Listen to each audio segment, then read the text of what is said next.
Salve família vascaína, sejam bem-vindos a mais um giro de notícias do nosso Vascão. Vídeo de hoje, como sempre, trazendo para você, torcedor do Vasco, espalhado pelo Brasil inteiro, as últimas notícias, novidades e informações sobre tudo o que acontece no dia a dia do nosso Vascão. E hoje tem jogo, hoje tem aí Copa do Brasil, Operário e Vasco, então a gente vai falar bastante sobre a partida, a gente vai fazer um pré-jogo aqui com participação especial de um jornalista que cobre o Operário no final do nosso vídeo, né, juntamente com o nosso jornalista Carlos Berbet, mas é óbvio que a gente vai falar sobre outros assuntos, né, assuntos principais, que são aí a situação do novo treinador do Vasco, que pode ser anunciado aí já hoje ou nos próximos dias, né, o Vasco aí muito próximo de um acerto com o Fernando Diniz, então a gente vai trazer todos os detalhes dessa negociação. Vamos falar também sobre uma venda de um jogador que vai possibilitar que o Vasco vá ao mercado de forma muito forte, né, para poder contratar atletas na próxima janela de transferências. E também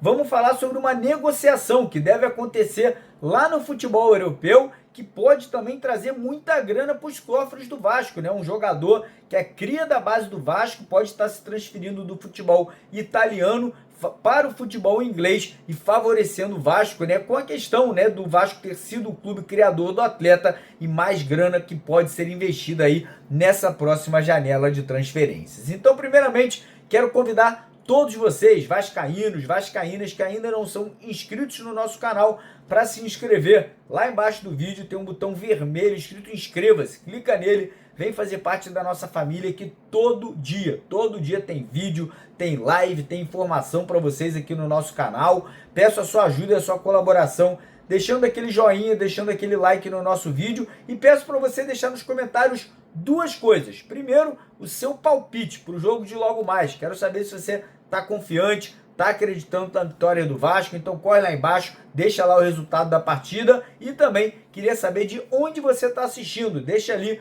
a sua cidade, o seu estádio, de repente o seu país, de repente você está assistindo aí de algum lugar fora do Brasil, então deixa lá nos comentários que eu quero saber de onde que a rapaziada está acompanhando aqui o nosso trabalho. Combinado? Fechado? Então bora começar o vídeo falando rapidinho aqui sobre a partida de logo mais, né? Vasco e Operário, jogo aí que vai acontecer às 4 horas da tarde. Pois é, né? Um horário aí um pouco diferente para um dia de semana, mas é feriado, 1º de maio, dia do trabalhador, né? Então o jogo vai realmente ser nesse horário ali um pouco mais cedo, né? Às 4 horas da tarde. E o Vasco tem novidades, né? O Vasco, primeiramente, será comandado pelo treinador interino, né, pelo treinador temporário, que é o Felipe Loureiro, Felipe Maestro, né, vai estar no comando da equipe, e teremos ali 3 reforços, né, 3 jogadores que ficaram fora do último jogo, voltam hoje, né, e os 3 podendo ajudar o Vasco aí nessa partida, né, para buscar essa vitória pela Copa do Brasil, que são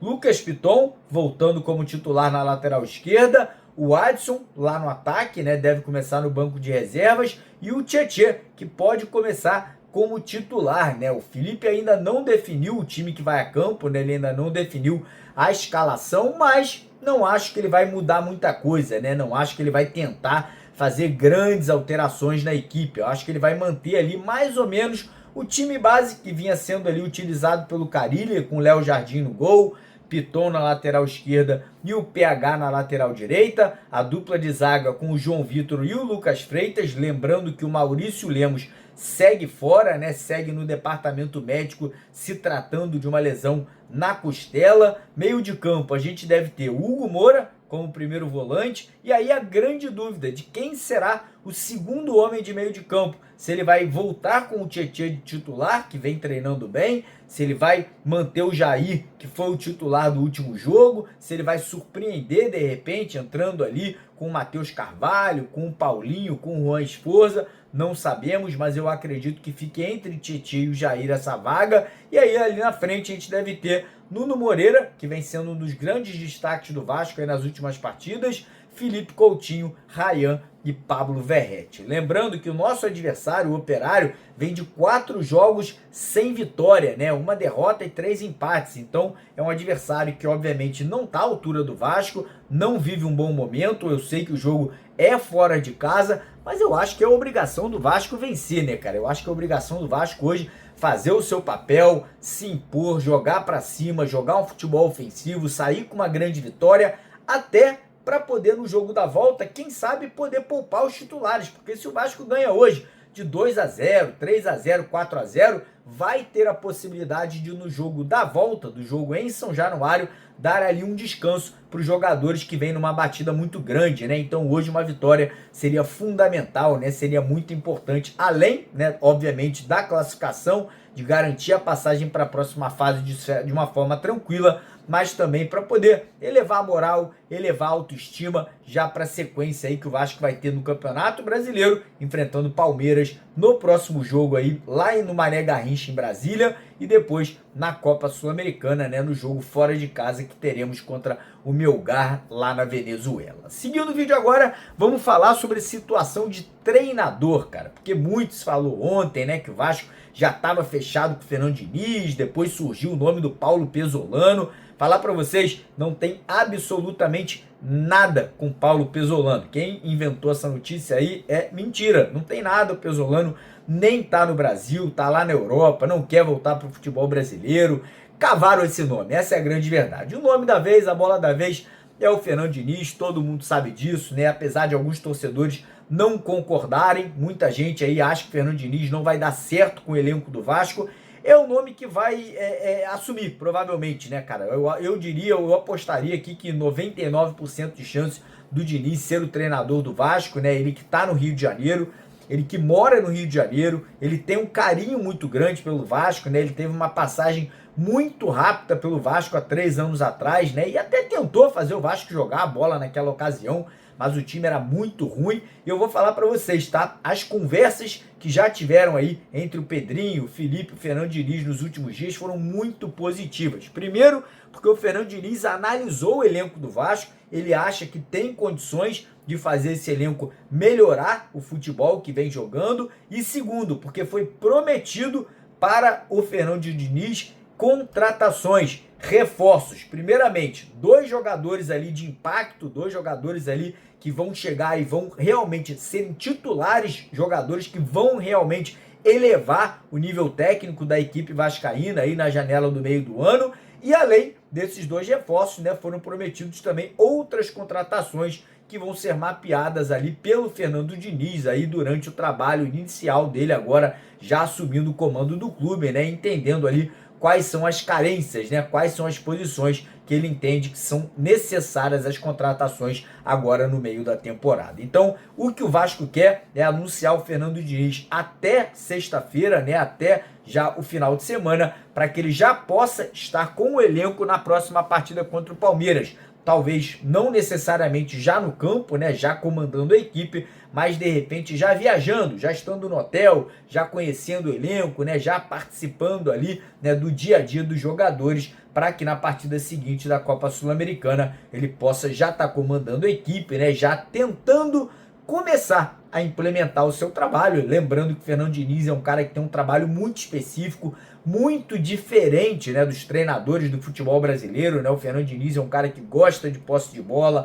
gosta de um futebol moderno, né? O professor, né, a pessoa que ele se espelha é o Pep Guardiola, né? Então é um cara que tem um conhecimento de futebol muito grande. Eu, particularmente, tenho uma admiração muito grande pelo Fernando Diniz, eu gosto do trabalho dele, eu gosto da vontade dele, né, de fazer os times jogarem futebol. Eu tenho um pouco de medo, sim, né, do trabalho dele não funcionar no Vasco, não pelo Fernando Diniz, mas mais pelo elenco que o Vasco tem.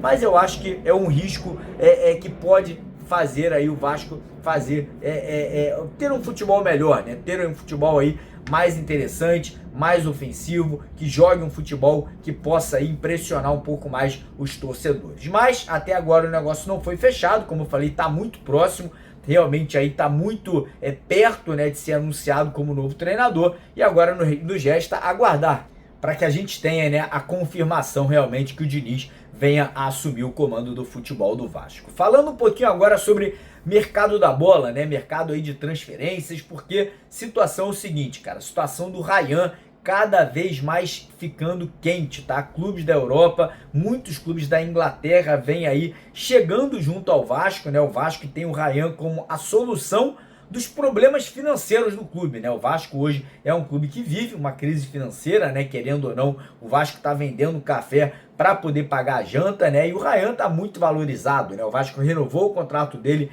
recentemente aí até o final de 2026 e agora na janela do meio do ano, né? A gente deve ter um leilão muito grande, né? Existem clubes da Itália, da Espanha e principalmente da Inglaterra querendo contratar o jogador, né? O Vasco tá tratando o Ryan realmente ali como a galinha dos ovos de ouro, né? Muito se diz que o Ryan pode ser vendido por mais de 30 milhões de euros nessa próxima janela de transferências aí para o futebol europeu. Mas, além do Ryan, o Vasco pode ganhar dinheiro de uma outra forma, porque ontem tivemos a informação que o cria da base do Vasco, né, o DG, o Douglas Luiz, que hoje vem jogando na Juventus da Itália, tá aí negociando a ida dele para o Nottingham Forest da Inglaterra, né? O clube inglês que também é um clube multibilionário, né? E essa negociação pode acabar trazendo muita grana para os cofres do Vasco, porque o Vasco é o clube criador, o Vasco é o clube ali que detém, né, essa questão de ter sido, né, o clube que criou o jogador para o futebol, e essa negociação aí pode acabar trazendo aí cerca de 10 milhões de reais para os cofres vascaínos aí do nada, né? Então é mais grana que o Vasco poderia realmente reinvestir, né? Colocar em contratações no meio da temporada, né? Lembrando que o Vasco busca um zagueiro titular, né? O nome do Balbuena é um nome muito forte. O Vasco também vem negociando a contratação do atacante Brian Rodrigues, atacante uruguaio que atua lá no futebol mexicano, né? Do América do México. E agora, com a chegada do novo treinador, que será muito provavelmente Fernando Diniz vai poder apontar novos nomes, né? Novos jogadores que possam vir aí a ser contratados para suprir essas carências aí que o Vasco ainda tem no elenco, né? Lembrando que o Payet renovou o contrato com o Vasco até o final do mês de julho. Não sabemos se o contrato será renovado novamente até o final do ano, pode ser que aconteça. Caso contrário, o Vasco também deve buscar a renovação aí. Renovação não, o Vasco deve buscar a contratação de mais um meio atacante e não podemos esquecer, Felipe Coutinho só tem contrato com o Vasco até dia 30 de junho desse ano, né? E o Vasco já iniciou as negociações aí também para tentar a renovação de contrato por mais uma temporada do Felipe Coutinho aí para o Vasco da Gama. Agora quem vai entrar aqui no vídeo com vocês é o Carlos Berbet e o representante lá do Operário, né, para fazer um pré-jogo, para falar bastante sobre a partida de logo mais, às 4 da tarde. Então, fiquem aqui com a gente, deixa o like no vídeo, se inscreve no canal e agora com vocês, Carlos Berbet aqui no nosso vídeo. Um abraço, tamo junto. Fala, rapaziada! Carlos Berbet na área, novamente aqui nos canais Mário Coelho Vasco e também MCV Play, para mais um pré-jogo agora da terceira fase da Copa do Brasil, a etapa da competição que nós começamos a ter, né, jogos de ida e volta, e aí, nesta quinta-feira, o Vasco da Gama, ele enfrenta o Operário, né, de Ponta Grossa, também carinhosamente conhecido como Fantasma, um horário um pouco ali, podemos dizer, incomum para a Copa do Brasil, né, às 4 horas da tarde, um horário normalmente que ocorrem as partidas da primeira divisão do Campeonato Brasileiro, então não se assustem, é isso mesmo, 4 horas da tarde desta quinta-feira, dia 1º aí de maio, feriado nacional, né, Dia do Trabalhador. Então, hoje eu estou recebendo aqui o meu amigo, o Leandro Andrade, né, ele que é setorista, acompanha o dia a dia aí do Operário de Ponta Grossa, também conhecido como Fantasma, carinhosamente, para ele trazer um pouquinho também do lado do nosso adversário. É um confronto, não posso dizer assim, já tão incomum, né? Porque as equipes se encontraram ali tanto na Série B de 2021 e também 2022, principalmente com um duelo marcante, né? Entre as duas equipes ali no segundo turno, já na reta final da Série B, no Germano Krieger, aí na cidade de Ponta Grossa, não é mesmo, Leandro? Então, cara, primeiro de tudo, queria suas considerações iniciais e, além disso, Queria te agradecer por você ter aceitado o convite, topado aí conversar com a gente. Valeu, primeiro de tudo, obrigado, Carlos, pelo convite, pela participação, é um prazer estar falando de futebol para o pessoal que acompanha o Vasco da Gama, falar muito sobre o Operário Ferroviário da minha parte, né, o Fantasma que está se preparando para o jogo dessa tarde, como você disse, né, um horário atípico para uma quinta-feira, mas como é feriado do trabalhador e também aniversário do Operário Ferroviário, 113 anos hoje, vamos falar muito sobre esse confronto que também você colocou e lembrou bem, né, para vocês vascaínos é um confronto bem lembrado naquele fatídico 2022, e para o lado do Operário Ferroviário não é tão legal lembrar, porque a partir daquela virada histórica aqui no Germano Krieger, o Operário acabou sucumbindo e caindo para a Série C naquela mesma temporada. Mas vamos falar sobre o jogo de hoje, vai ser bem legal, e mais uma vez, obrigado pelo convite, pessoal que acompanha aí os canais do Vasco da Gama. Não, claro, cara, que isso. A gente sempre gosta de trazer, né, os adversários assim. Eu até em outro projeto, uma vez quando o Vasco enfrentou o Trem do Amapá, na primeira fase, inclusive, eu consegui conversar com a presidente, né, do Trem na época, e deu uma repercussão bem legal, ela dizendo por que ela escolheu levar o jogo lá para Brasília na época, e todo mundo achou que fosse por questão financeira, né? A proposta era mais atrativa, mas pior que não, ela trouxe por um outro objetivo que ela queria basicamente chamar a atenção, né, principalmente dos políticos, de uma possibilidade ali de investimento, né, um potencial de investimento no futebol amapaense. Então, assim, eu falei do jogo ali de 2022, já na reta final da Série B, mas em 2021, cara, foi um jogo marcante para vocês também, né? Foi na estreia do Campeonato Brasileiro da Série B de 2021, acho que talvez o pior ano da história do Vasco da Gama. A estreia foi em São Januário e o Operário meteu 3-0 no Vasco dentro da Colina Histórica. Então, ali já foi meio que um reflexo do que seria a campanha do Vasco. Mas partindo, não vamos falar de coisa ruim, né? Pelo amor de Deus, vamos falar de coisas boas.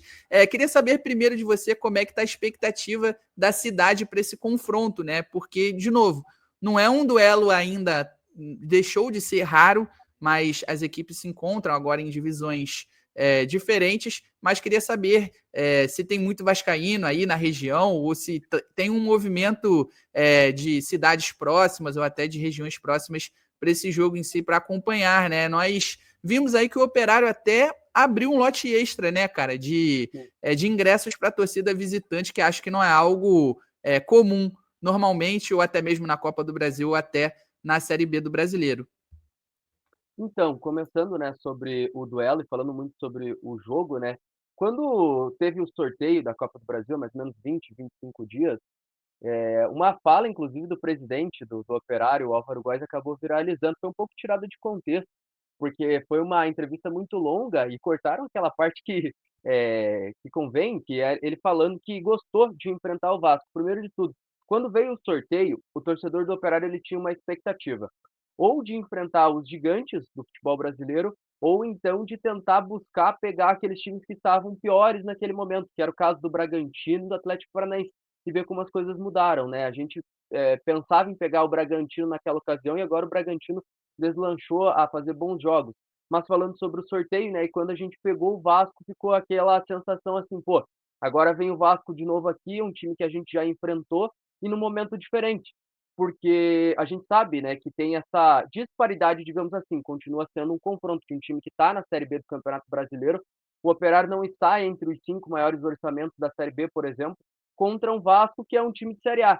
Por mais que o Vasco não esteja aí nas suas melhores momentos da sua história, o Vasco continua sendo muito grande. E em cima disso que você falou, né, quando teve o sorteio, aquela primeira impressão era uma e agora é uma impressão totalmente diferente, né? Porque se a gente pegar dos 20 dias para cá, mudou muita coisa. E o próprio Operário acabou caindo um pouquinho, a parte técnica do time não está tão boa, mas falando sobre aquilo que você perguntou, que é a mobilização, tem uma mobilização muito grande, não só da cidade aqui de Ponta Grossa, mas eu acho que até do estado do Paraná, porque como as outras equipes do futebol paranaense estão todas ou em Série B ou em Série C, é a única oportunidade do torcedor do Vasco aqui do nosso estado poder acompanhar o time a priori, porque Coritiba, Atlético e Operário estão na Série B, o Maringá e o Londrina estão na Série C, e aí as demais equipes, inclusive, em Série D. Em Série A não tem ninguém do estado do Paraná nesse ano. Depois aí de 30 anos, inclusive, não tem nenhum representante do estado do Paraná na primeira divisão. Então é a única oportunidade da temporada, muito provavelmente, dos torcedores do Vasco que estão aqui no Paraná poder acompanhar. Você lembrou bem, o Operário disponibilizou a princípio um lote de ingressos de cerca de 1.000 lugares para a torcida visitante, para a torcida do Vasco, que foi vendido todos os ingressos foram vendidos no primeiro dia. Foram vendidos todos no mesmo dia os ingressos, e aí o Operário acabou abrindo um espaço maior para visitante. Isso já havia acontecido no ano passado contra o Grêmio. Contra o Grêmio foi feito aí um lote maior de ingressos, a torcida do Grêmio veio e lotou a visitante. Contra o Santos já foi diferente.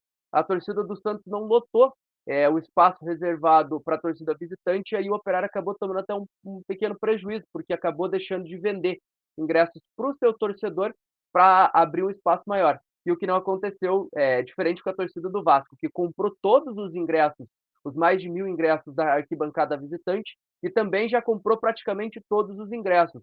Há pouco conversava com a assessoria de imprensa, tinha muito poucos ingressos, e acredito que até por horário da partida não terá mais ingressos para a torcida visitante.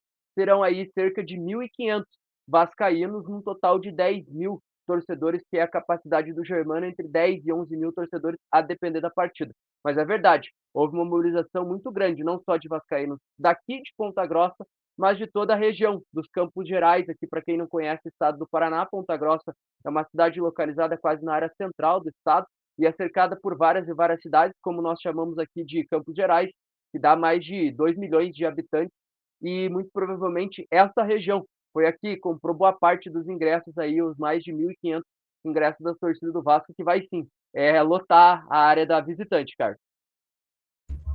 Beleza, beleza, perfeito. Você até comentou sobre a questão dos momentos, né? Vou até utilizar isso como gancho para a gente dar sequência, né? Ali vou confessar para você que os vascaínos em geral ficaram com um pouco de receio, né? Porque foi ali no começo do mês, dia 9 de abril, o sorteio, se eu não me engano, e o Operário tinha recém vencido o Criciúma, se eu não me engano, na primeira rodada da Série B, né? Vinha também de um título estadual, então o torcedor do Vasco ficou com um pouco de medo em um primeiro momento, né? Por considerar um dos adversários mais difíceis ali do pote 2, podemos dizer assim. Fora essas questões aí que eu te falei, né? Esse jogo difícil, esse 3-2, essa virada, né? Do Germano Krieger, e também esse 3-0 em 2021, lá em São Januário, na estreia da Série B. Mas, enfim, como você falou, as coisas mudam, né? No caso do Operário, acabou tendo uma queda de rendimento. Até queria que você falasse um pouquinho sobre isso na sequência. E o Vasco, assim, continua um certo cenário de desconfiança. Isso porque houve a demissão do Fábio Carilli, né? O treinador. Eu sempre digo isso, acho que ele já veio com data de validade, ele já veio demitido, porque não era a primeira opção, né? O Vasco tentou pelo menos ali 3 nomes antes dele, né? O Luiz Castro, o português que passou pelo Botafogo, o Pedro Caixinha também, que acabou assinando com o Santos, mas também já foi demitido, Renato Gaúcho, inclusive, e o nome do Carille não estava nem entre os principais cotados, então foi uma surpresa e principalmente negativa pelo trabalho dele. Isso, quarta, na verdade, né? Então, ficou um certo, assim, receio, um medo pelo trabalho que ele fez no Santos, e ele até acabou repetindo, né, um pouco com relação a criticar a torcida, né, o comportamento de vaiar mesmo em vitórias, porque o time não tinha atuações convincentes mesmo quando conseguia os resultados. Então, assim, era um time que não demonstrava e não demonstrou até o momento evolução. Era o mesmo futebol jogado desde o Campeonato Carioca, e aí acabou que com a derrota ali para o Cruzeiro no último final de semana, ele acabou sendo demitido lá ainda no jogo fora de casa, no Parque do Sabiá, em Uberlândia. Então, assim, ainda há um cenário ali de desconfiança com relação ao Vasco. O Felipe Maestro, ex-lateral esquerdo, né, ídolo do Vasco, ele vai comandar a equipe interinamente aí nesta quinta-feira, para esse primeiro jogo da terceira fase da Copa do Brasil. E então a gente, assim, fica um pouco... Não sabe muito o que esperar da equipe, se vão ter muitas mudanças no time titular, né, alteração de esquema tático. Então, enfim, um cenário, continua sendo um cenário ali de desconfiança. E aí, o que o Vasco vai ser capaz? Vai ter uma mudança de postura? Vai ser mais ofensivo, mais organizado? Então, eu queria saber um pouquinho de você sobre o Operário, esse momento, como é que chega para essa partida contra o Vasco. Legal. Falando sobre o momento, né, e muito do que aconteceu pós-sorteio, né, realmente, o Operário conquistou o título do Campeonato Paranaense, né, depois de 10 anos. O Operário tinha o seu primeiro título inédito em 2015, e 10 anos depois, curiosamente, acabou sendo campeão paranaense nessa temporada, com uma campanha que foi uma campanha, assim, que trouxe felicidade ao torcedor. É legal sempre ser campeão, e eu gosto sempre de deixar claro, né, onde eu trabalho na rádio e na TV aqui em Ponta Grossa, acho que é muito legal ser campeão paranaense, é muito importante, mas também é legal que a gente note os pontos positivos e negativos do campeonato. Primeiro de tudo, o Campeonato Paranaense aqui ele não paga nenhum real de premiação. Eu não lembro, acho que o Carioca também não, mas assim, é uma aberração. O Campeonato Paranaense ele não tem um real de premiação, pelo contrário, o Operário no total dos custos lá toma prejuízo. E por que eu estou falando tudo isso? Porque o Campeonato Paranaense ele trouxe uma impressão e um nível de enfrentamento para o Operário que é muito diferente do que o Operário vai enfrentar durante toda a temporada e que tem enfrentado já. O Operário foi campeão, sendo líder da primeira fase, mas aí já no mata-mata meio titubeando, sabe? Nas quartas de final passou nos pênaltis contra o Independente São Joséense, que é um time muito modesto aqui do estado do Paraná, que briga para conquistar vaga em Série B do Campeonato Brasileiro, hora consegue, ano não.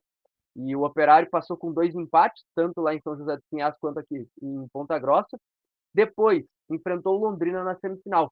Perdeu aqui em Ponta Grossa para o Londrina por 1-0 e virou lá no Estádio do Café em Londrina. Fez 2-1 e levou para os pênaltis novamente. Acabou eliminando tanto São Joséense quanto Londrina nos pênaltis na semifinal. E na grande decisão, enfrentou o Maringá. O Maringá, que inclusive o pessoal viu na terça contra o Atlético Mineiro, fez um jogo bem duro, um enfrentamento muito de alto nível. O Maringá joga de um jeito diferente, é uma marcação individual o campo inteiro, é um time bem legal. Inclusive, era também um dos times, eu pelo menos colocava o Operário, o Ceará e o próprio Maringá como times que, se eu fosse um time do pote 1, queria fugir do pote 2. E aí o Operário enfrentou o Maringá na decisão do Campeonato Paranaense, empatou lá em Maringá em 2-2 e empatou de novo aqui em Ponta Grossa em 1-1. E aí foi campeão nos pênaltis. Uma curiosidade que é até legal a gente citar: o Operário foi campeão nos pênaltis, passando nas quartas, na semi e na decisão na disputa por penalidades, eliminou o Maetá do Acre na primeira fase da Copa do Brasil, também nos pênaltis, e aí o Tombense eliminou no tempo normal. Mas por que eu tô falando tudo isso? Porque o Operário, em 4 disputas por pênaltis na temporada, ganhou as 4 e bateu 19 penalidades, converteu as 19, que é difícil, né? Hoje em dia, os goleiros acabam defendendo, algumas vezes os jogadores acabam errando, então o Operário tem esses números a favor. Que bateu 19 pênaltis na temporada, fez os 19. E aí o Elias acabou aparecendo, que é um dos destaques, daqui a pouquinho a gente pode falar sobre isso. O Elias é um dos destaques do Operário, o goleiro do Fantasma. Mas aí você falou sobre o momento e por que eu citei tudo isso. Porque o Operário foi campeão paranaense, gerou aquele êxtase no torcedor, aquela alegria, aquela felicidade, tudo e tal, e começa o Campeonato Brasileiro da Série B, que talvez tenha sido um choque de realidade até para o torcedor. Porque o Operário começa contra o Criciúma, jogando fora de casa, faz um jogo justo, digamos assim, porque venceu, jogando lá no Heriberto Wilson, que não é fácil, e dos times que caíram da Série A para a Série B, o Criciúma é sim um postulante a disputar para voltar para a Série A, e o Operário foi lá e ganhou do Criciúma. E aí a gente já ficou, pô, campeão paranaense, ganha do Criciúma, vem o sorteio ao Vasco.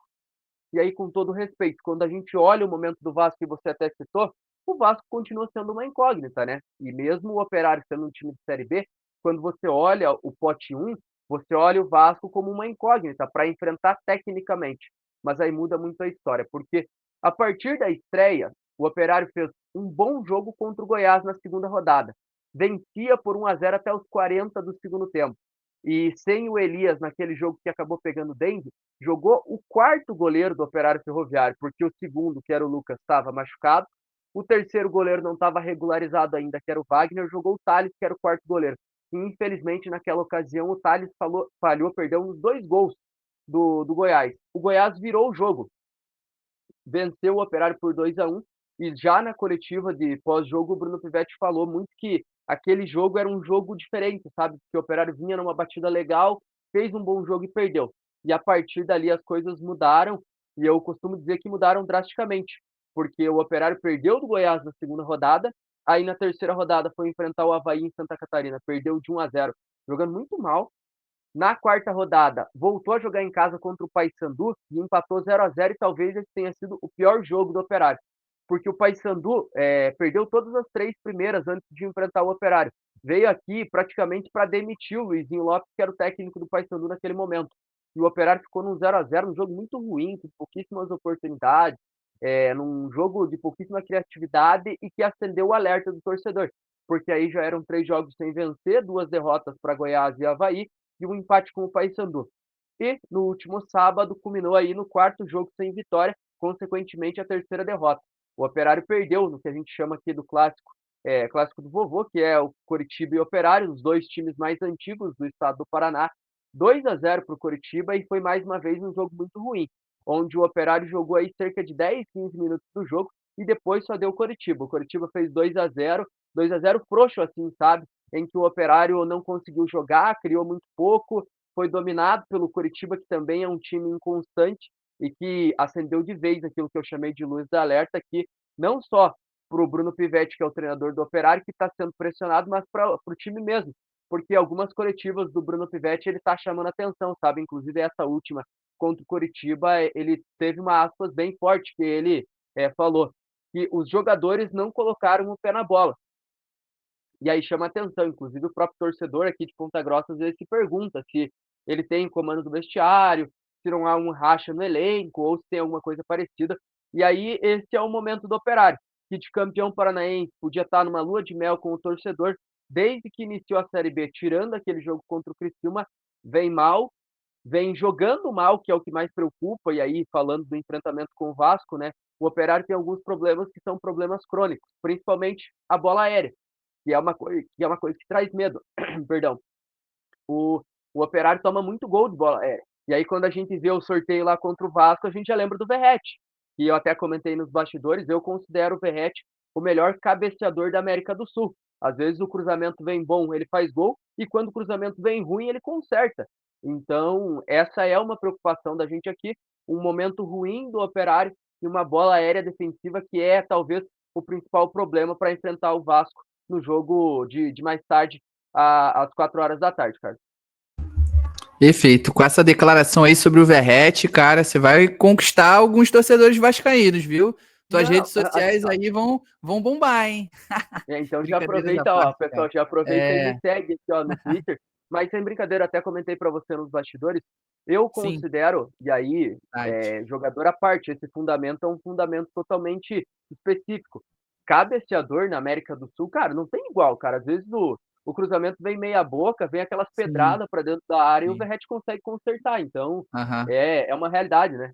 Sim, sim. Não sei se você viu o jogo contra o Puerto Cabello pela Sul-Americana. Foi basicamente isso. O gol, o cruzamento veio um pouco atrás, ele conseguiu se posicionar. Contou também com uma ajuda do goleiro ali, vamos combinar, né? Que ele chegou atrasado naquela bola. Mas enfim, realmente foi o que você falou. Cara, então, agora já partindo, né, para a sequência, indo já mais para a questão do campo e bola, né? Cara, o que eu posso dizer para você é o seguinte: o Vasco provavelmente terá 2 retornos importantes à lista de relacionados, que é o volante Tietê, né, multicampeão aí por Palmeiras, Atlético Mineiro, Botafogo. Ele que ficou afastado, se eu não me engano, dos 2 últimos jogos do Vasco, ou 3, foram no máximo isso. Por questões pessoais, teve o nascimento do filhinho dele mais novo, e aí ele teve alguns problemas, né, pessoais com a criança recém-nascida. Mas aí ele já retornou aos treinos, provavelmente estará entre os relacionados, e o atacante Alisson também, ele que foi poupado, né, preservado do último jogo contra o Cruzeiro pelo Campeonato Brasileiro, por uma questão assim de... Mas não é controle de carga, ele ainda está na fase final de recuperação de uma cirurgia que ele passou na canela, uma lesão que ele teve por estresse no ano passado. Então, assim, aí o Vasco entende que seja necessário para ele recuperar os 100% mais rápido possível, que ele ganhe minutagem em algumas partidas e ele seja poupado em outras. Então, assim, tem uma certa dúvida, né, com relação a se, por exemplo, o Adson ele terá condições de ser titular ou não. E aí, já partindo para arma, né, para as armas do Vasco, como você falou, jogada de bola aérea, principalmente, né? E aí, claro, destacar o Coutinho, que, claro, não está no seu auge, mas de vez em quando ele consegue acertar aquela chapada dele característica. Lances individuais, principalmente com o lateral direito, o Paulo Henrique também. E, enfim, o Nuno Moreira, pela ponta esquerda, nós conversamos sobre ele no off, né, ali nos bastidores. Isso, exatamente. E aí, principalmente com as triangulações entre ele e o Coutinho, talvez jogadas mais pelo meio, a gente tem uma expectativa que haja o crescimento com relação a isso, né? O Vasco consiga ter essa variação de jogada também, com finalização de fora da área, porque há uma animação no caso, diálogo entre os dois, né? Que tecnicamente são jogadores muito acima. E além disso, do lado esquerdo, o próprio Nuno ali em triangulação com o Piton para esse cruzamento ali na área para o Verratti. Então é isso que eu poderia te destacar. Mas com relação a ponto fraco, o que eu posso te dizer é o seguinte: o Vasco é um time, apesar de jogar com pontas, né, ali, é claro, com o esquema do Carille, é um time muito lento. São pontas, no caso do Nuno, que se destacam mais pelo refino do passe, por cadenciarem mais. O Nuno, na verdade, ele é um meio campo, ele tem mais característica de meio, mas consegue se adaptar um pouco melhor como ponta em comparação, por exemplo, com o Garré, que é o argentino que chegou basicamente no mesmo período que ele. Né? O Garré ele já tem mais a técnica apurada, né? Ele não é um cara tão rápido, mas que atuou pelas pontas em algumas oportunidades pelo Vasco nesse início, mas acabou perdendo a posição para o jovem Ryan agora. Então, assim, o meio de campo do Vasco ele acaba ficando muito sobrecarregado na parte defensiva com o Hugo Moura ali. Então, assim, hoje quem vem jogando é o Jair, que é um cara um pouco mais também técnico, e o Coutinho também, que não tem, esses dois não tem tanto cacuete ali de marcação, na minha opinião. Tem vascaíno que defende o Jair sendo utilizado como um primeiro volante, até no meio campo ideal, no começo do ano, com o retorno do Paulinho e dele, se esperava que o meio de campo fosse formado pelo Tietê, o Paulinho e até mesmo o Jair aí como primeiro volante, mas eu acho que ele não se adequa. Então, assim, principalmente pela transição defensiva do Vasco, é muito lenta. Então, assim, se o Operário conseguir ser um time objetivo, por exemplo, num contra-ataque ou até mesmo numa fase ofensiva, então eu acho que o Operário ele pode pegar o Vasco, por exemplo, desorganizado, principalmente na sua linha defensiva, porque também o Vasco sofre muito defensivamente, praticamente leva gol todo jogo, cara. Então, é isso. E também na parte ofensiva, quando o Vasco ataca, ele ataca com poucos jogadores. Ele é muito desorganizado nesse ponto. E também pelas características dos jogadores que eu citei a você. Mas acho que é basicamente isso que eu posso dizer. E com relação aos pontos fortes e pontos fracos. E queria saber de você. Com relação, você destaca algum ponto fraco a mais do Operário e também jogadores ou um setor, Legal. uma jogada em específica que o Vasco precisa ter uma atenção especial para evitar surpresas aí com o Operário. A gente estava falando, né, sobre a terceira fase dos jogos da última terça-feira, principalmente, né, que foram de clubes com, teoricamente, que se enfrentaram com uma disparidade maior, né? O São Paulo com o Náutico, né? Um time de Série A com Série C, o Galo com o Maringá, um time de Série A com Série C também, e o próprio Aparecidense com o Fluminense, que, assim, não foram jogos tão fáceis, né? Os clubes de Série A eles encontraram dificuldade, não conseguiram construir vantagens largas, podemos dizer assim. E aí queria saber de você, quais pontos assim que o Vasco tem que ter uma certa atenção com o fantasma? E acho legal, né, ouvindo atentamente o que você estava comentando, né, primeiro sobre esse ponto aí da disputa, né, equipes de Série A, Série C, equipes de Série A, Série B que vão se enfrentar também. Eu acho que a gente não está tendo nenhum grande jogo assim de nível técnico, vamos dizer assim, ó, que é muito disparelho. O time favorito vai ganhar de 2, 3. Talvez aconteça, né, com o decorrer dos jogos dessa terceira fase, mas foi interessante que a gente viu, por exemplo, eu citei o Maringá contra o Atlético Mineiro, porque é um nível de enfrentamento que pode ser parecido, porque o Galo é um time de Série A, o Vasco também é um time de Série A, o Maringá, apesar de ser um time de Série C e o Operário ser de Série B, se enfrentaram e fizeram jogos muito iguais no Campeonato Paranaense. Então, eu acredito que vai ser muito nisso. E você comentou ali, né, e a nossa visão, até que eu tenho aqui, visão nossa da imprensa local, aqui das equipes que eu trabalho, tanto de rádio quanto TV. A gente tem uma visão do Vasco, em que o Vasco tem um bom time, primeiro de tudo, a gente vê o bom 11 do Vasco como um time legal, mas não vê o Vasco como elenco, que talvez não sei se estou certo ou errado, você pode falar depois melhor sobre isso, mas também muito pela essa incógnita que é o Vasco de bastidor, né? A gente não sabe quem é o técnico, de repente era o Carille, mas não era concretizado. Agora o Felipe vai comandar, mas o Vasco já está atrás de outro treinador. Ele disse que quer ser treinador também, não quer ser só interino na sequência e tal.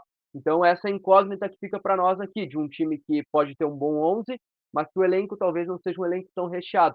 E você perguntou sobre pontos fortes e pontos fracos do Operário. Começar com pontos fortes, que eu, pelo menos, acredito, e eu sempre gosto de deixar claro, porque participei anteriormente com alguns colegas que cobrem o Vasco e também no ano passado participei falando do Operário para contra o Grêmio, contra o Bahia, quando teve enfrentamento também de Copa do Brasil, que são enfrentamentos diferentes. Cara, eu sou super sincero, eu sempre vejo que há uma diferença técnica simples, time de Série A para time de Série B. Eu sempre coloco, e quando eu vou falar principalmente de jogadores que estão na Série B e Série A, e cara, é diferente. O jogador que joga a Série B, tecnicamente, ele pode ser bom, chega na Série A, é um outro nível de enfrentamento, é um outro nível de qualidade técnica, e por mais que eu acho que o time do Operário é um bom time, eu sempre vou respeitar, seja o Vasco ou qualquer outra equipe que venha de Série A, porque para mim tem a disparidade técnica que vem através da disparidade financeira. Mas falando sobre pontos fortes do Operário, eu começo com o goleiro. O goleiro do Operário, para mim, é um goleiro muito seguro. E aí eu coloco. Eu acho que o Elias tinha condições, por exemplo, de estar jogando a Série A. Ele teve uma carreira em que oscilou muito entre Juventude, América Mineiro, e nem sempre era titular. E o Operário apostou no Elias como goleiro, e pela primeira vez ele teve no time sendo titular desde o início da temporada. E, cara, fazia tempo que o Operário não tinha um goleiro tão seguro quanto é o Elias. A gente sabe que a posição de goleiro é uma loucura, ele pode fazer 2 grandes jogos, como pode falhar, e o pessoal depois dizer, pô, olha lá, o cara disse que o Leandro falou que o goleiro do Operário era bom, e o cara falou, mas sério, a meta do Operário, a camisa número 1, está muito bem defendida, a gente confia muito no Elias, sabe? É um goleiro muito seguro, que participou das disputas por pênalti, e mais do que isso. O Operário, em alguns momentos da temporada, não era um time seguro e passava muito pelo Elias no gol, algumas defesas que salvavam o time. Mas, Elias à parte, que é um dos pontos fortes, eu coloco o Operário tendo outros 2 pontos fortes individuais. Eu gosto muito do lateral esquerdo, o Gabriel Feliciano, que é um jogador que, para quem talvez lembre, ele se destacou no Asa de Arapiraca, num jogo de Copa do Brasil contra o Internacional de Porto Alegre. Ele fez um grande jogo, tal, aí o Operário contratou e ele vem tendo boas atuações. Ele é um lateral que ataca bem, é um jogador assim que, guardadas as proporções, ele lembra as características do Lucas Piton. É um jogador que vai bem ao fundo, faz um bom cruzamento, ainda tem alguns problemas defensivos, é verdade, porque é um jogador jovem, tem 24 anos, mas ele tem uma característica parecida, até para o torcedor do Vasco poder conhecer um pouquinho mais do que é o Gabriel Feliciano. E, sem dúvida nenhuma, o principal ponto forte do Operário Ferroviário é o Gabriel Bosquilha. É o camisa 10 dele. O Bosquilha é a referência técnica do Operário. Ele melhorou muito das últimas temporadas. O Bosquilha era uma incógnita também quando chegou, porque tinha muitas lesões. Era um jogador que tecnicamente tinha qualidade, passando por Inter, categoria de base do São Paulo, jogou no Coritiba, aí foi jogar no exterior, jogou no Mônaco, na França, inclusive chegou a jogar com o Mbappé, ser treinado pelo Leonardo Jardim, que é o técnico do Cruzeiro atualmente. E o Bosquilha rodou muito. E quando o Operário contratou o Gabriel Bosquilha, a gente se perguntava aqui, pô, será que o Bosquilha que vai jogar no Operário vai ser aquele Bosquilha que lembrava bons tempos? Ou vai ser só mais um jogador que vem aí em fim de carreira, machucado e vai vivendo DM e tal? E não, cara, o Bosquilha tecnicamente entrega muito e sem dúvida nenhuma. Ele é o principal jogador do Operário e passa muito pelo Bosquilha as boas atuações do Operário e também as ruins. Porque quando o Bosquilha é marcado, o Operário fica sem norte, sabe? O Operário fica um time muito previsível, não tem outros jogadores que chamam a responsabilidade, e das atuações do Operário eu acho que é muito legal. Quando a gente lembra bons jogos, a gente lembra o Bosquilha bem. E quando o Operário não está bem, é porque o Bosquilha não estava bem ou que foi muito bem marcado. Então, acho que destacando um ponto forte já, o ponto fraco também. E aí, sem dúvida nenhuma, de pontos fracos que o Operário tem e que tem que se cuidar muito, eu citei lá no começo a bola aérea. O Operário já tomou muitos gols de cabeça nessa temporada e fez só 1 ou 2, se eu não estou enganado. Então, esse é um ponto fraco do Operário. E sem dúvida nenhuma a lateral direita, que é um problema aqui, cara. A gente não consegue acertar a lateral direita faz muito tempo, sabe? Nesse ano nós temos 2 e não temos nenhum, com todo respeito aos jogadores, sabe? O Diogo Matheus e o Thales Olex são os 2 laterais do Operário. O Diogo Matheus é aquele que rodou no futebol paulista ali no Guarani, jogou muito Série B do Campeonato Brasileiro e ele vinha sendo titular recentemente. Assim, ó, começou o Thales Olex como titular, aí ele titubeou de novo, tal, o treinador era muito questionado por causa do lateral direito, ele trocou.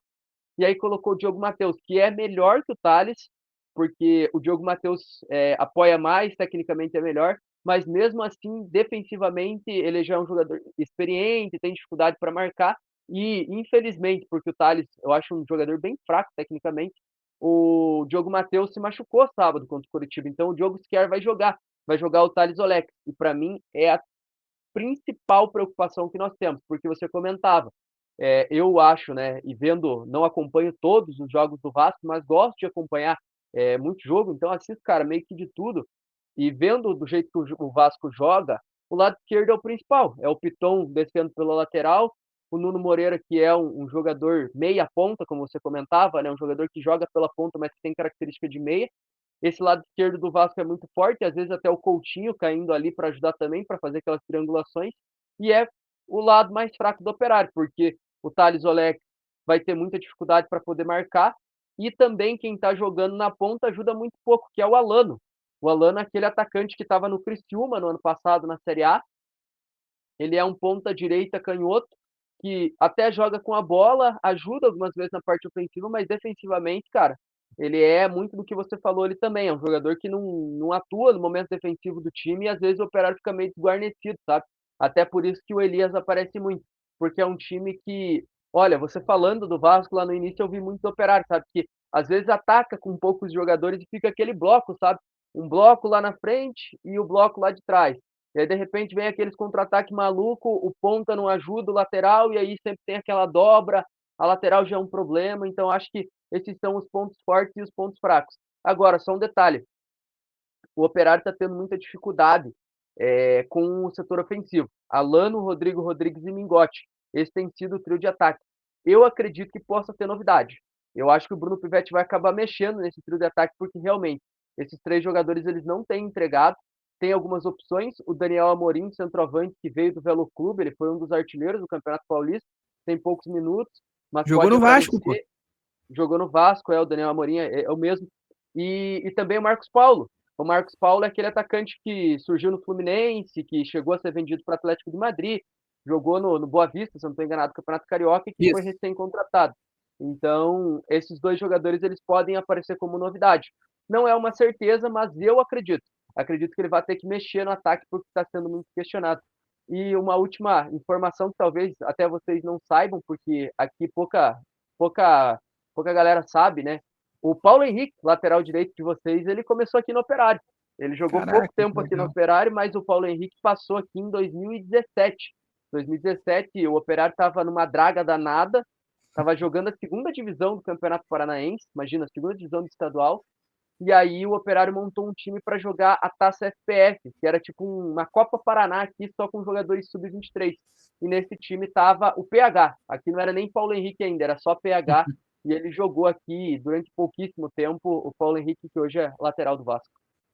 Sim, a gente também carinhosamente chama ele de PH aqui. Eu sempre digo que é um dos caras mais subvalorizados desse elenco, que ajuda Bom muito, tanto lateral, gosto defensivamente muito. como também ofensivamente. Não posso dizer qual o apelido que ele tem, né? Porque o horário não permite, tem criança aí, então, enfim, melhor deixar quieto. No off a gente conversa sobre isso. Mas enfim, cara, até aproveitar, né, que você falou, mais uma vez me deu o gancho, muito obrigado. Vamos passar já para as escalações para praticamente finalizar o nosso papo aqui. Então, Legal. sobre o Vasco, como eu te disse, não tem como a gente saber muito se vão ter tantas mudanças. Eu acho que vai ser mais de postura. Então, eu acredito que ele vai manter o Felipe, né? Vai manter a base aí Ô, do Carlos, time dos mas últimos não vai jogos. poupar. Ou você acha que pode poupar alguém? Cara, então, poupar eu acho que não, sinceramente. A princípio, eu acho que ele vai basicamente com o mesmo time que enfrentou aí o Cruzeiro também e veio na partida anterior. Então, acredito que vai ser Léo Jardim no gol, Paulo Henrique na lateral direita, João Vitor e Lucas Freitas formando a dupla de zaga e Lucas Piton retornando ao time, ele que foi preservado do jogo contra o Cruzeiro, na lateral esquerda. Aí no meio de campo, Hugo Moura, Jair e Coutinho. E lá no ataque, um trio com Ryan, Nuno Moreira e o Verratti centralizado. Como você perguntou Pô, se pode poupar ou não, eu acredito que se poupar, cara, vai ser uma grande surpresa para todo mundo. É aquela velha história, né? Um cara que chega recentemente, ou até mesmo interino, ele muda muito vai querer pouco ganhar, né? ali, né? Chegou por onde Exatamente, ele fez muda melhor, né? muito pouco do time anterior. Então, acredito que seja mais uma questão assim de mudança de postura, um time um pouco mais. Não posso dizer que faltou vontade, mas eu acho que mais organizado, um pouco mais competitivo. Eu não diria vontade, porque acho que é um pouco injusto falar isso, que os jogadores não tinham vontade antes. Mas, enfim, acredito que seja esse o time, né? Talvez o Adson com uma probabilidade menor, seja titular ali na ponta direita na vaga do Ryan. Mas pela questão física, talvez acho que o Ryan seja o favorito. Mas aí queria saber de você de um provável time do Fantasma para depois a gente já passar para as expectativas de jogo e trazer os palpites. O Operário, como eu disse, ele não tem o Diogo Matheus na lateral direita, então são poucas as dúvidas lá no ataque mesmo, né? O Operário deve ter o Elias no gol, na lateral direita o Thales Olek, com uma dupla de zaga de Alan Godoy e Joseph. Esses são os dois zagueiros consolidados aí do Operário. Na lateral esquerda, o Gabriel Feliciano, que eu destaquei aí entre um dos pontos fortes do Operário Ferroviário. No meio, o Jaci, que é o capitão da equipe, e o Jaci que é um jogador que ele destaca nesse tipo de jogo, porque ele é um cara que é grande, alto, volante forte, assim, físico totalmente, assim, futebol moderno, sabe? Então, olhem o Jaci aí, que acho que vocês vão achar bom jogador. Jaci e Índio, muito provavelmente a dupla de volantes, com o Bosquilha sendo o meio armador.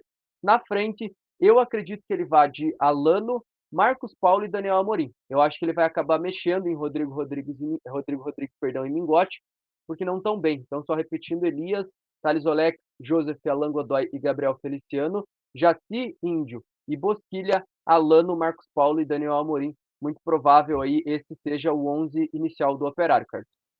Perfeito. E aí, de novo, né? Só para como a gente trouxe ali um cenário do provável Vasco, agora, depois da explicação, vou repetir para ficar um pouco mais fácil aí para a galera. O provável Vasco é Léo Jardim no gol, Paulo Henrique na lateral direita, João Vitor e Lucas Freitas formando a dupla de zaga e Lucas Piton na lateral esquerda.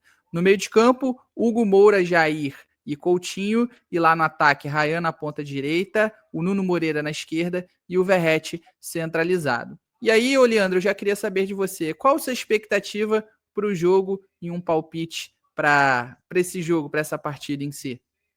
Então, eu tenho uma expectativa que seja um grande jogo, e um grande jogo principalmente pela parte do Operário, porque nós tivemos a coletiva de imprensa com o Jaci, que é o volante, e ele deixou muito claro que esse jogo está sendo tratado de uma forma diferente. Uma coisa que gerou aqui até uma desconfiança por parte do torcedor, que chegou a questionar hoje a gente na rádio, que fala, alguns torcedores comentaram assim, né, pô, é contra o Vasco, Copa do Brasil, é jogo grande, então os caras dão a vida, e quando é a Série B do Campeonato Brasileiro não vale nada, então não sei se foi isso que o Jaci quis dizer, mas foi isso que passou ao torcedor.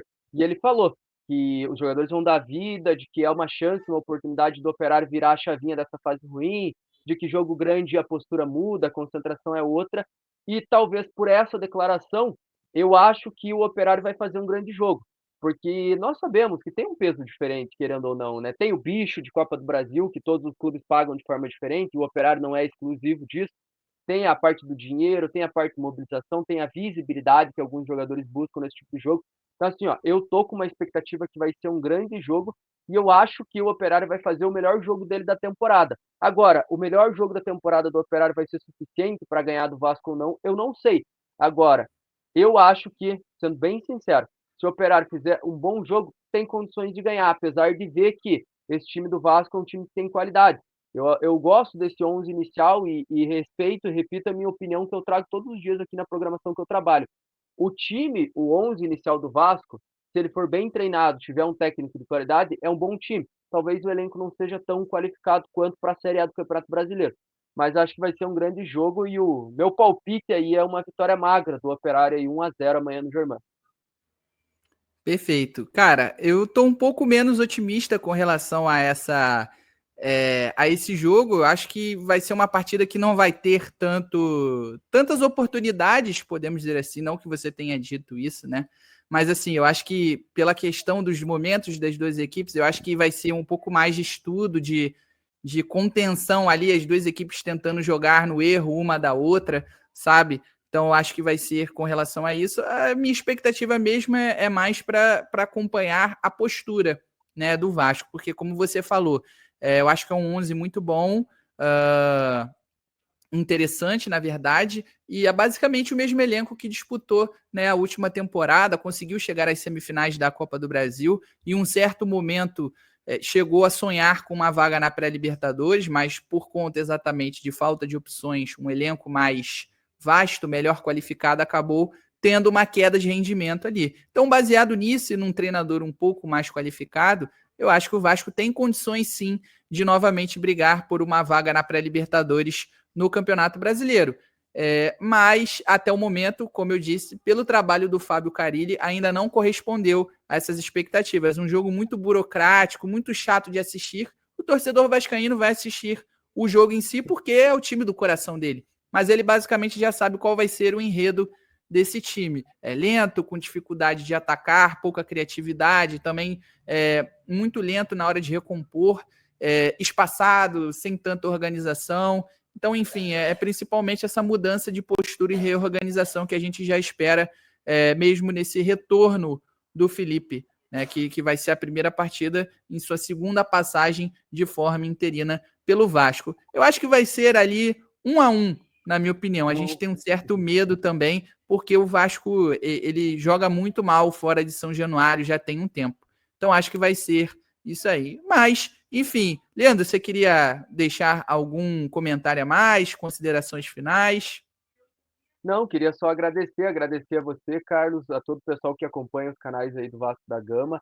Pedir para você que está aqui, se quiser saber algo mais do Operário Ferroviário, ou então quiser me acompanhar no Twitter, esse é meu Twitter aqui embaixo, que a galera tá vendo aqui, me siga lá no Twitter, eu sempre estou postando algumas coisas lá, postando as coisas do Operário e também opinando sobre outros assuntos ligados ao futebol.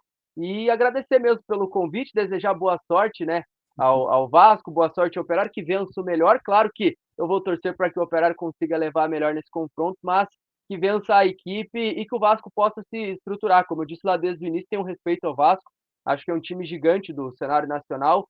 A última década do Vasco não conta o que é a história do clube, né? E nós temos muito respeito aqui pelo Vasco por toda a tradição que ele tem. Agora, como eu disse, dentro de campo, o Vasco tem deixado a desejar, e é um time que, de acordo com o que o Operário tinha para poder enfrentar, dá jogo. E essa é a nossa tônica aqui, né? Talvez se fosse em anos anteriores, em décadas anteriores, talvez a gente não olhasse assim. Mas hoje a visão do torcedor do Operário e de nós como imprensa é que vai dar jogo no Germano Krieger e pode ter certeza que em caso do Vasco avançar, vai ser difícil. O Operário não vai vender fácil mesmo que seja eliminado essa classificação na terceira fase, Ricardo.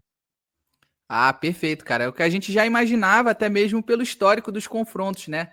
Enfim, tanto nesse jogo da estreia do Brasileiro da Série B de 2021 e essa batalha, né, de Ponta Grossa, como a gente carinhosamente apelidou, Vai ele, né, né? aquele jogo do 3-2, né? Isso, exatamente. Mas enfim, cara, te agradecer também por ter aceitado o convite. Espero que a galera tenha gostado aí da conversa, do papo também, assim como o Leandro, né, torcedor vascaíno, ó, que quiser me acompanhar aqui, ó, Carlos Berbert 11, tanto no Instagram quanto no Twitter. No Instagram, lá do canal também, principalmente, pessoal, nós estamos fazendo alguns reels bem legais, né, das entrevistas, tanto na zona mista dos jogadores, como também de quem estiver ali na coletiva de imprensa. Normalmente era o Carille, agora vamos ver como é que vai ser ali com o Felipe Maestro e até mesmo com o próximo treinador que chegar. Beleza, galera? Então é isso. Muito obrigado aí pela moral de vocês, pela audiência, por terem nos assistido. E como sempre, se inscrevam nos canais, não esqueçam disso, tanto o Mário Coelho Vasco como também o MCV Play, dependendo de qual canal você estiver nos acompanhando, se for no Mário Coelho Vasco, e não nos seguir, não nos acompanhar no MCV Play, só procurar aqui na descrição desse vídeo, que vai ter um link que vai redirecionar vocês direto para o MCV Play e vice-versa. Se você estiver no MCV Play e não nos acompanha, né, no Mário Coelho Vasco, só procurar aqui na descrição do vídeo o link que vai redirecionar direto vocês para o Mário Coelho Vasco. Também não se esqueçam de ativar os sininhos para sempre receberem notificações de vídeo novo postado, live agendada e até mesmo quando elas começarem. E deixem o like também em ambos os vídeos, beleza? Like. Então é isso. Para eu voltar o jogo da volta aí, Carlos. Aí, ó. Com certeza, like, exatamente. Deixa o like pro Leandro voltar aí na partida de volta aí aqui em São Januário. Quem sabe aí vocês não ajudam o Leandro a vir a São Januário também, conhecer o Rio de Janeiro. Quem sabe, né? Então, depende de vocês aí, ó. Depende da quantidade de like, mas enfim. Deixa o like. Brincadeiras à parte. Então é isso, rapaziada. Tamo junto. Muito obrigado novamente e até a próxima. Valeu!